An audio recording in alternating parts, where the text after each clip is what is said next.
menekan gambar ya. Ada yang namanya dari selubung saraf, namanya akustik neuroma, adalah tumor pada selubung saraf nervus yang ke-8 atau pendengaran. Biasanya eh, di daerah di daerah lubang telinga ya, lubang telinga.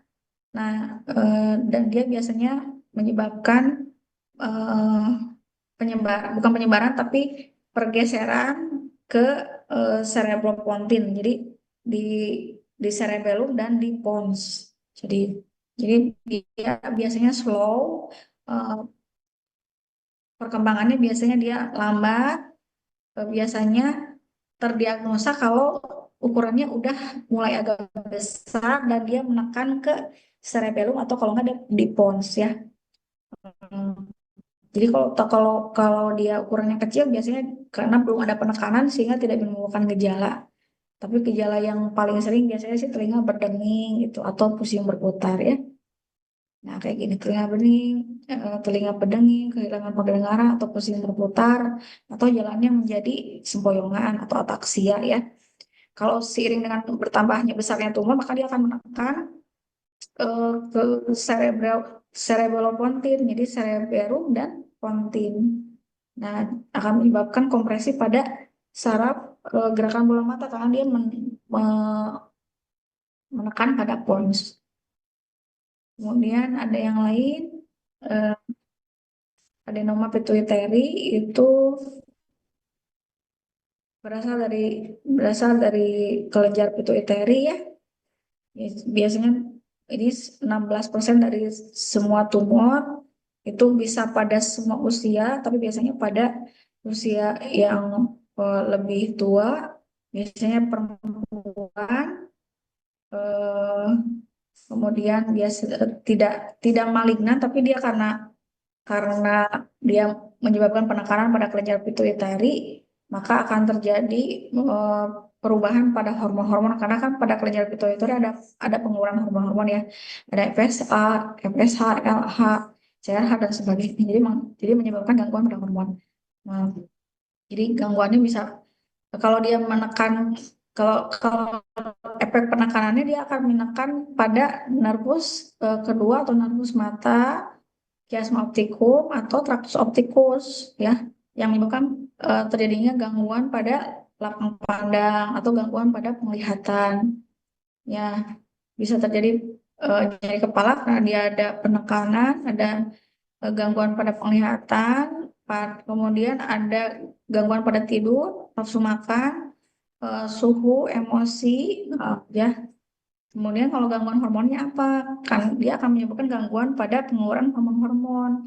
Misal, sehingga menjadi hormonnya hipersekresi ya. Hipersekresi misalnya peningkatan hormon prolaktin, jadi keluar ASI dari payudaranya misalnya gitu. Kemudian karena dia meningkatkan peningkatan hormon pertumbuhan, maka tangannya sama kakinya akan besar-besar atau akromegali. Kemudian karena dia menyebabkan peningkatan pada adrenocorticoid hormon, maka menyebabkan terjadinya Cushing syndrome. Ya, nah ada juga klasifikasi lain dari tumor yaitu namanya hemangioma. Hemangioblastoma itu berasal dari pembuluh darah daerah otak, biasanya sih jarang dan bersifat jinak. Kemudian ada namanya primary CNS lymphoma, itu berasal dari sel limfosit isi sekitar otak ya, itu insidensinya meningkat pada orang yang punya transplantasi organ atau orang yang punya imunodefisiensi, misalnya pasien AIDS gitu ya.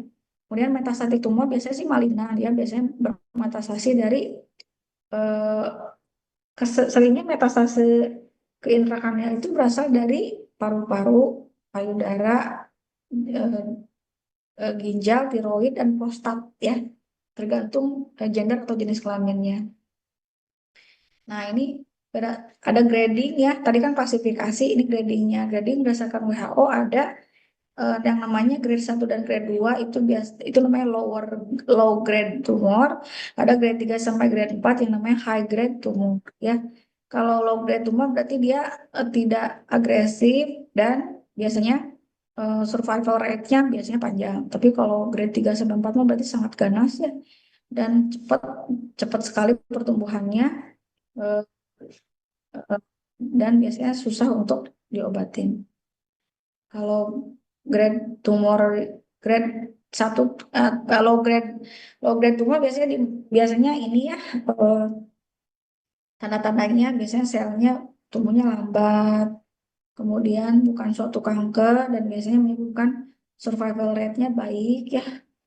Biasanya bisa diobati dengan operasi saja gitu tanpa diikuti dengan kemoterapi atau radioterapi. Kalau grade 2 biasanya dia eh, slow growing, pertumbuhannya lambat, abnormal, kemudian bisa terjadi penyebaran ke eh, sel-sel yang normal dan bisa eh, berubah menjadi high grade tumor atau tumor yang ganas. Kalau grade 3 nih, dia udah mulai kelihatan ada sel abnormal, biasanya dia akan menyebar ke sel-sel otak yang normal yang lain pada otak dan biasanya eh, grade-nya atau diferensiasi selnya jelek. Begitu juga dengan grade 4 sama ya. Dia berkembangnya sangat cepat, dia akan menyebabkan penyebaran yang sangat cepat ke organ-organ ke jaringan sekitarnya atau eh, ke pembuluh darah dan biasanya akan disertai dengan nekrosis di tengah tumornya. Jadi patofisiologinya adalah ada yang namanya hipotesa Monro-Kelly ya. Jadi kalau ada tumor di dalam intrakranial, dia akan meningkatkan tekanan intrakranial, dia akan menggeser volume dari eh, volume dari darah dan likor supraspinal.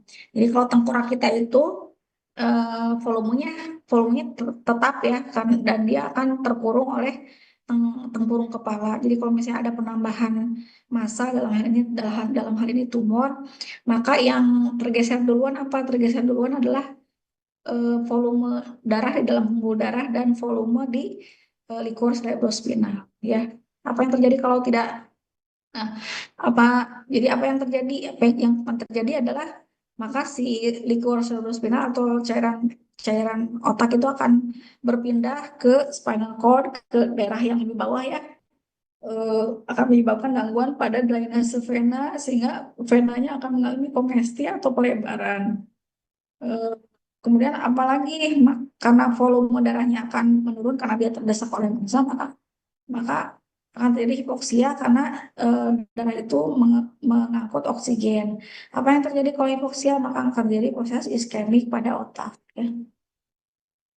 Nah, kompresi dari vena itu akan meningkatkan tekanan dari vena, menyebabkan absorpsi dari likor sitoplazmina dan peningkatan permeabilitas kapilari membran. eh, yang terjadi kalau misalnya tekanan intrakranial terus meningkat, maka akan terjadi pergeseran dari eh, otak, otaknya akan turun ke bawah yang disebut namanya herniasi, herniasi otak dan kemudian tidak bisa diselamatkan lagi atau meninggal. Ya. Hmm, tanda dan gejalanya eh, tergantung yang paling umum. Yang paling umum adalah yang paling umum biasanya terjadi peningkatan intrakranial ya. Apa yang gejalanya? Gejalanya adalah nyeri kepala, muntah, mual. Kalau pada pemeriksaan fisik mata ada papil edema. Jadi karena tekanan otak atau tekanan otak itu akan diteruskan ke tekanan bola mata akan menyebabkan edema pada eh, eh, mata ya, papil papil mata. Kemudian akan ada perubahan perilaku, ada nyeri kepala, ya, biasanya lebih sering kalau pada pagi hari dan diperberat dengan mengedan, dengan batuk dan gerakan-gerakan yang tiba-tiba. Kalau dia letaknya di frontal, tumornya akan terjadi perubahan perilaku. Ya, kalau di temporal akan terjadi kejang atau halusinasi. Kalau dia di oksipital berarti ada gangguan penglihatan. Kalau letaknya ada di cerebellum atau di batang otak akan terjadi apaksia atau jalannya sempoyongan, disartria, ngomongnya cadel dan gangguan parase nervus kranial ya. Nah, ini jadi sign and symptom dari peningkatan tekanan intrakranial karena massa adalah muntah ya, muntahnya muntah yang menyemprot, nyeri kepala, kemudian ada gangguan visual kalau dia memang letaknya di oksipital, gangguan mood dan perilaku yang tadi kalau dia di temporal, gangguan memori kalau dia di temporal, eh, apa kesemutan, kebas gitu, atau seperti ditusuk-tusuk biasanya di area parietal, perubahan dalam koordinasi baik berjalan maupun keseimbangan biasanya bisa di daerah batang otak, di daerah cerebellum ya. Eh, Kalau perubahan pada bicara, mendengar berarti itu ada di batang otak ya.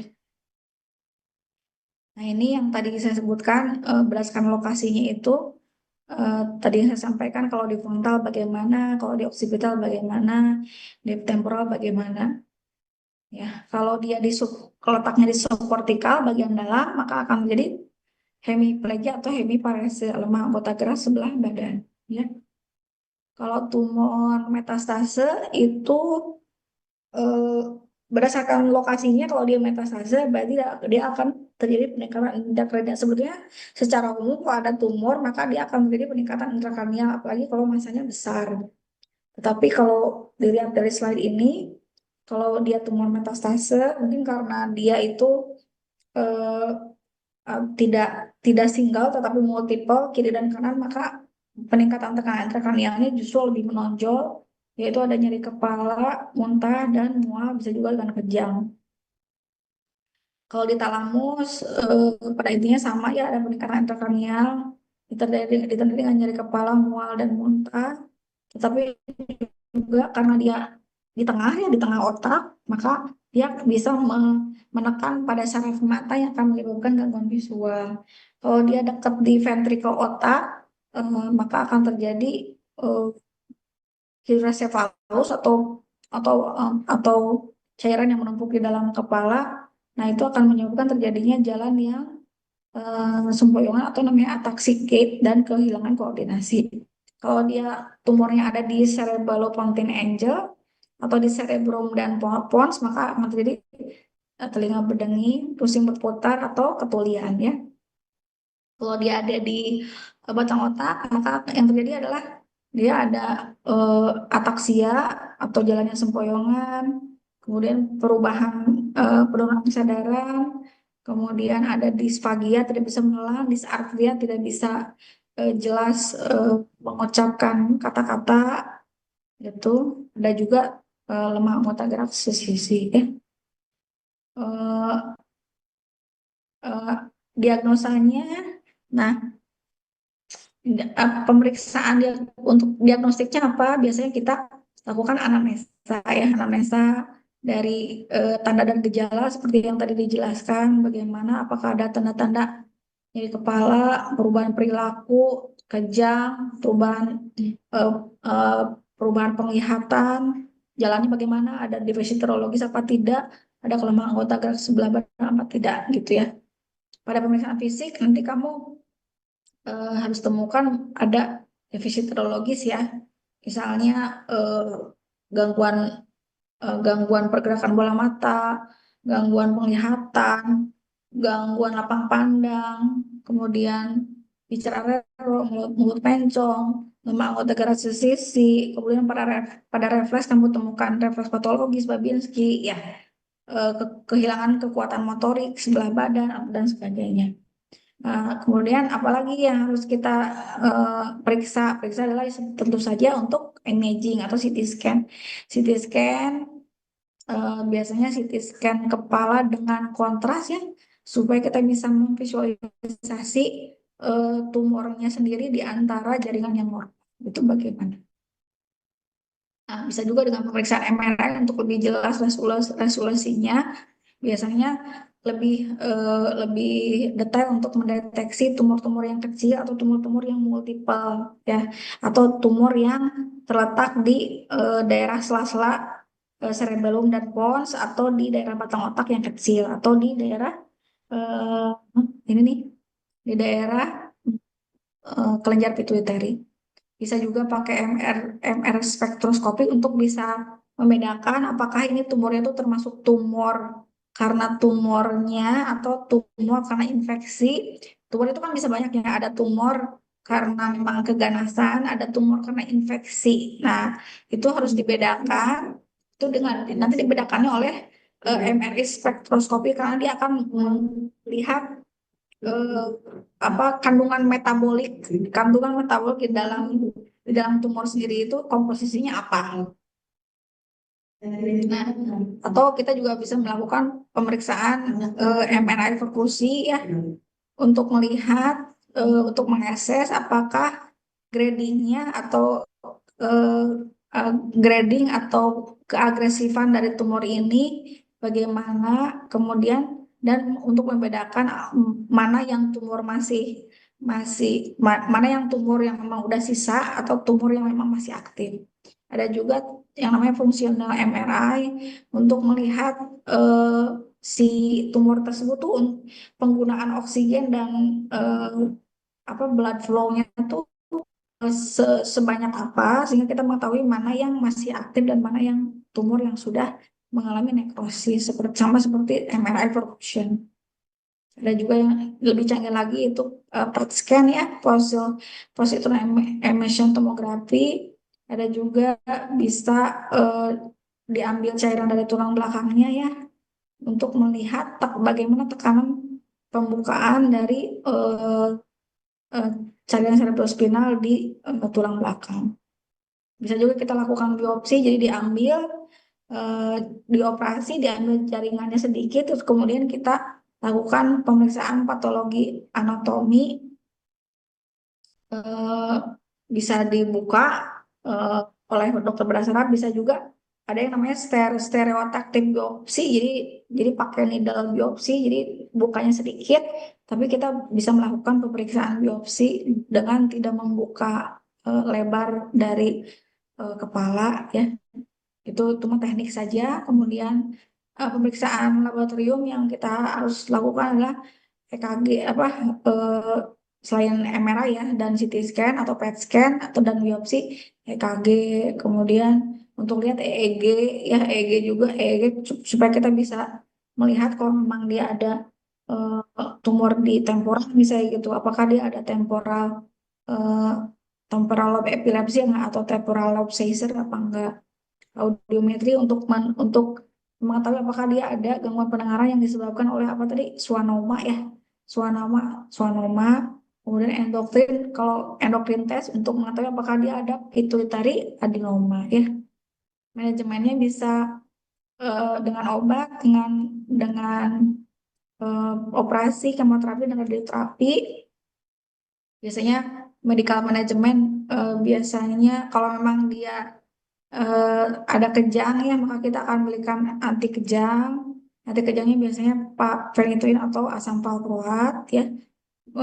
Kalau tergantung lokasi ya, tidak semua tumor itu menyebabkan kejang, tapi kalau tumornya ada berada di permukaan dekat korteks, maka korteks itu kan tempat relaynya eh, relaynya impuls listrik di otak. Maka kalau dia ada di daerah korteks, baik itu frontal, temporal, parietal maupun occipital, itu pasti ada keluhan kejang. Nah, terus karena eh, karena tumor itu di dalam kepala menyebabkan suatu edema yang namanya edema sitotoksik ya, edema vasogenik. Jadi edemanya sangat luas, biasanya dia seperti finger like, dia seperti tangan yang menyebar, dan itu yang menyebabkan terjadinya tekanan tinggi intrakranial. Maka kita harus berikan steroid. Jadi bukan manitol, tetapi steroid. Kalau kalau stroke kan diberikannya manitol. Karena dia mekanismenya adalah edema sitotoksik. Tapi kalau edema vasogenik itu tidak diberikan manitol, tetapi diberikan steroid. Biasanya steroid yang kita berikan adalah dexamethasone, kita kasih 10 mg dulu. Kemudian berikutnya kita akan berikan sebanyak 4 kali sehari 5 mg, ya.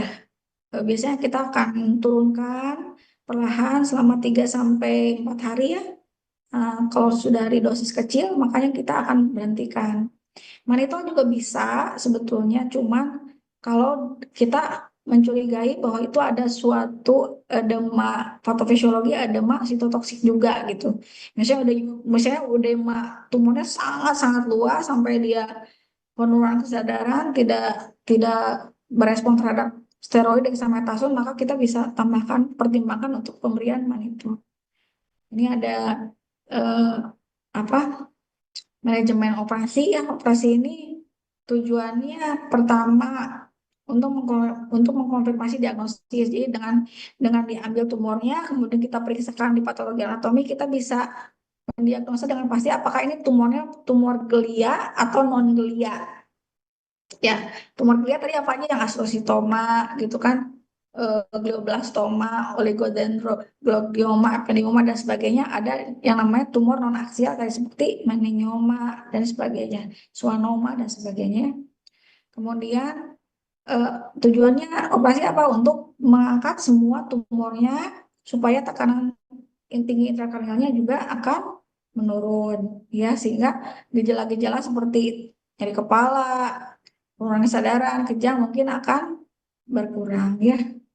Kemudian biasanya operasi itu mendahului kemoterapi atau radiasi. Jadi sebelum dilakukan kemoterapi atau dilakukan radiasi, biasanya didahului dengan operasi dulu supaya tumor primernya keangkat, sisa-sisanya maka kita akan eliminasi dengan kemoterapi atau radiasi, ya, gitu.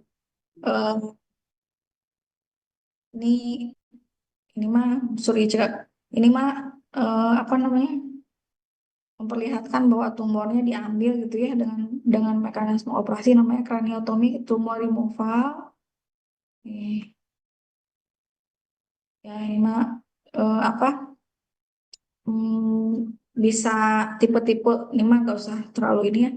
Tipe-tipe operasi itu ada yang pokoknya intinya craniotomy aja. Craniotomy itu ada yang dari sini depan, ada yang dari belakang gitu loh, ada yang dari atau dari tengah. Itu mah teknik-teknik operasi, ya. Gitu. Ini kayak jadi teknik operasi. Nah, ya gitu, ya. Jadi ada yang namanya rektosigmoid, craniotomy kayak gini. Rektosigmoid itu berarti dari belakang. Kalau tadi mah kan yang supraorbital dari depan, dari sini nih. Ini kan mata dari depan, dari depan mata. Kalau rektosigmoid berarti dari sini, dari belakang, pinggir, ya. Kalau orbitozigomatical dari samping, ya. Kalau translabirin tuh dari samping belakang, ya.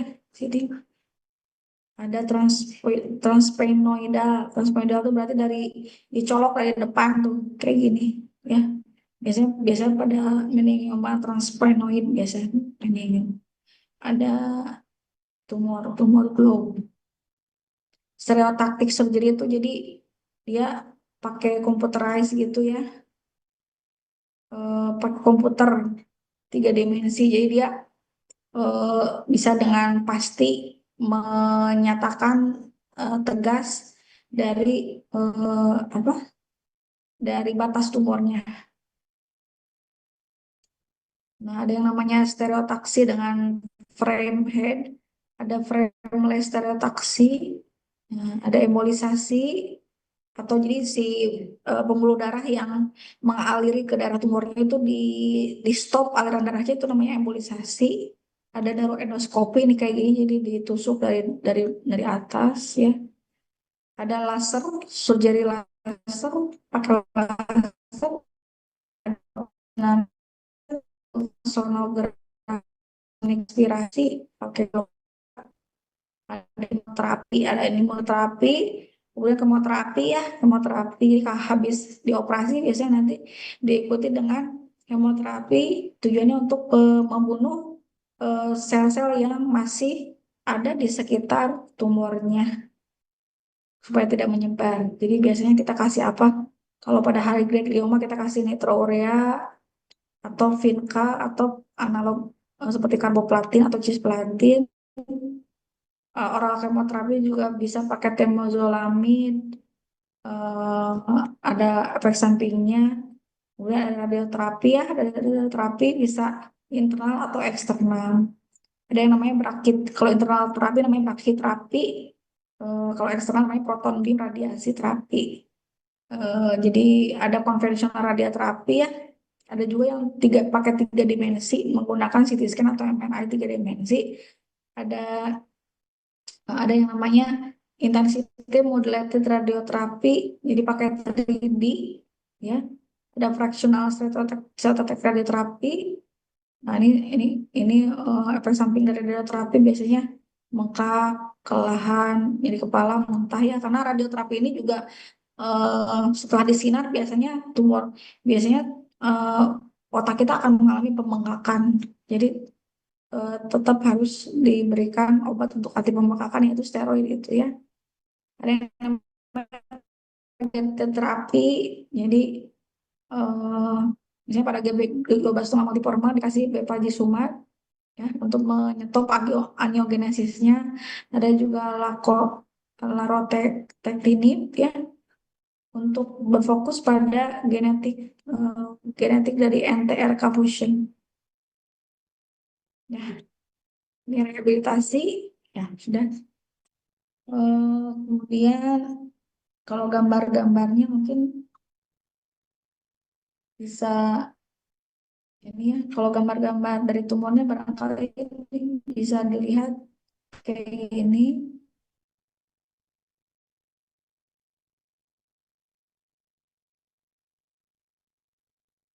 Ya ini mah yang tadi ya sebetulnya ini yang tadi ya. Di tumor itu ada tumor primer sama tumor tumor apa tumor itu ada tumor primer, jadi kita resumkan ya, tumor itu ada tumor primer sama tumor sekunder.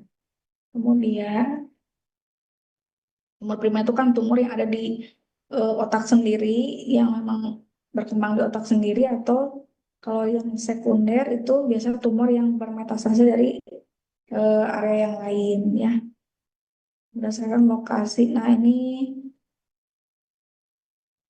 berdasarkan eh, asal mulanya ya, ada dari sel glia, ada yang namanya sel glia, nih sel glia, ada yang namanya sel non glia ya. Kalau sel glia ini nih, ini ya asositoma, oligodendroglioblastoma, ependymoma ya. Ada yang berasal dari meningian ini, ada yang berasal dari neuron ini, ada yang dari embrio, ada yang dari nervus cranial, schwannoma, ya. Ada yang berbentuk kistik, ya ini contohnya. Ada yang eh, ekstensi lokal dari regional tumor, contohnya ini. Nah, kemudian tumor juga dibagi berdasarkan lokasi, ada yang intraaksial, ada ekstraaksial, ya. Kalau intraaksial itu di dalam sendiri, kalau ekstraaksial di luar otak. Kemudian contohnya yang interaksial tuh ada glioma, ada metastase, pokoknya di dalam masih dalam eh, apa tempurung kepala aja. Ada infratentorial, ada supratentorial, ada infratentorial. Nah, ya, saya mau liatin ini ya, Pak. Ada gradingnya, ada grading satu, grading 2 yang low grade. Kalau yang grade 3 sampai grade 4 itu namanya high grade. Nah, ini contohnya adalah low grade glioma. Jadi bentuknya itu, jadi tumbuhnya itu lambat dan dia batasnya tegas nih, ya kan? Batasnya tegas. Beda dengan, nah ini batasnya tegas. Batasnya tegas. Sering disalahartikan sebagai suatu apa? Stroke ya, padahal bukan. Ini adalah batasnya tegas begini, biasanya adalah suatu tumor. Tapi low grade nih. Kalau pada MRI nih bisa bisa iso intens, bisa juga hiper intens nih. Kayak gini bentuk batasnya tegas. Ini kalau PET scan gitu ya. Nah, nah beda nih kalau misalnya udah mulai grade-nya naik. Nah, kalau grade-nya naik, itu biasanya ada perubahan pada eh, dia ada klasifikasi, ada nekrosis. Nih, kayak gini ya. Batasnya tidak tegas. Hmm. Ada yang lebih putih, ada yang lebih hitam. Jadi udah mulai heterogen nih. Jadi ini udah mulai anaplastik. Anaplastik tuh di grade udah mulai naik nih. Karena batasnya udah tidak tegas, begitu udah tidak homogen juga bentuknya. Nah, ini mulai nih batasnya mulai tidak tegas nih. Nah, ada klasifikasi, ada perdarahan, ada tumornya besar dengan efek desak massa. Nah, ini. Nah, ini adalah eh, contoh yang tidak tegas. Ini adalah grade-nya grade 3 sampai 3 atau 4. Jadi tumbuhnya cepat. Ini adalah ganas karena apa? Bentukannya tidak teratur, udah tidak homogen lagi, dan ada lesi desak ruang, dan bentukannya tidak teratur. Itu kata apa, ciri-ciri dari yang ganas. Ya, ini juga sama. Udah tidak homogen, besar, bentuknya tidak teratur, ada yang warna lebih putih tapi ada yang lebih besar lah, ada yang lebih hitam. Nih bentuknya tidak homogen dan bentuknya tidak teratur, ya. Biasanya ini suatu glioblastoma multiforme nih. Nah, ini ya. Nah, ini juga termasuk yang ganas ya, grade 3 4 ya. Bentuknya tidak teratur, kemudian udemnya ruas, ada lesi desak massa. Nah, ini juga ini namanya ependymoma ya, karena dia dekat ventrikel. Ini juga ini adalah ada yang bentuk kistik, ada juga bentuk yang solid ya. Kalau yang bolong-bolong begini, yang kelihatannya kayak isi air gitu dan batasnya tegas, itu namanya bentuknya kistik ya. Nah, bentuknya kistik nih sini. Ada juga yang bentuknya solid kayak gini. Yang bentuknya kistik begitu namanya pilocytic astrocytoma ya. Terus ini oligodendroglioma nih. Bentuknya kayak gini. Biasanya dekat di peningin atau dekat di selaput otak dan dekat di tengah. Nah, ini kalau pada nah ini nih. Ini ada oligodendroglioma, jadi dia ada klasifikasi, terus ada nekrosisnya, terus dia tidak bersifat homogen dan ada lesi desak massa. Ini oligodendroglioma juga sama. Ini ependymoma itu dekat ventrikel. Ini kan ventrikel ya. Dia dekat-dekat sama ini. Dia pokoknya lokasinya dekat-dekat sama itu aja ventrikel. Ventrikel itu ruang otak nih. Ini kan ventrikel 4 nih, dekat sama ventrikel. Ini kan ventrikel 4 dekat sama ventrikel. Karena dia dekat sama ventrikel, maka dia akan menyebabkan obstruksi dari keluarnya apa liquor cerebrospinal, akan menyebabkan terjadinya obstruksi yang namanya hidrosepalus ya. Nah, ini, nah ini ya, ini ependymoma ya, yang dekat ventricle tuh. Ini kayak gini, dia dekat-dekat mepet-mepet ke ventricle. Nah, ini kalau lima koroid letaknya di koroid ya, namanya namanya koroid plexus papilloma. Terus ini koroid, ini pineal tuh pituitary ya. Ini kan ada kelenjar pineal body dekat pituitary. Nah, di situ namanya pituitary adenoma yang akan menyebabkan gangguan pada hormonal. Ya, terus germinoma biasanya dari sisa sel embrio, biasanya letaknya di tengah kayak gini karena dia pertemuan embrio kan di tengah ya. Jadi biasanya di tengah. Terus ini namanya ini germinoma di tengah ya biasanya ini. Teratoma, terotoma tadi udah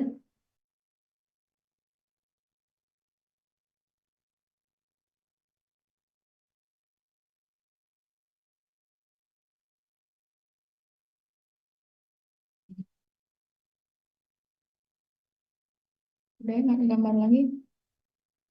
Ya udah ada yang mau ditanyain nggak? Masih ada kuliah lagi minggu depan ya? Hmm,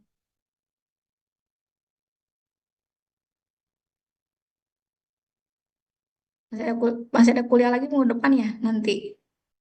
Eh, Wirga silakan ya Sinsut. Ya,